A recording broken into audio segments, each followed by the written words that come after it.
Ang mabuting balita ng Panginoon, ayon kay San Lucas.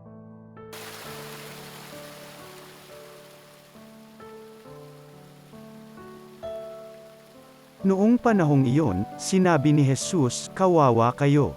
Ipinagtatayo ninyo ng mag-agarang libingan ang mga propetang pinagpapatay ng inyong mga magulang.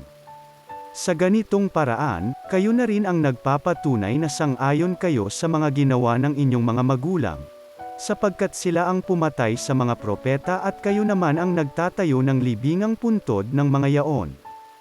Dahil dito'y sinabi rin ng karunungan ng Diyos, "Magsusugo ako sa kanila ng mga propeta at ng mga apostol, ang iba'y papatayin nila at uusigin ang iba, sa gayo'y lalagpak sa lahing ito ang parusa dahil sa pagpatay sa mga propeta buhat ng itatag ang sanlibutan, magmula kay Abel hanggang kay Zacarias na pinatay sa pagitan ng damba ng sunugan ng mga handog at ng gusali ng templo.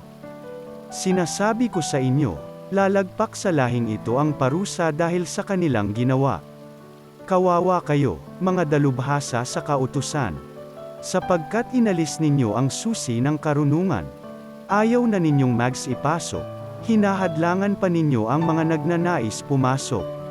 At umalis si Jesus sa bahay na iyon.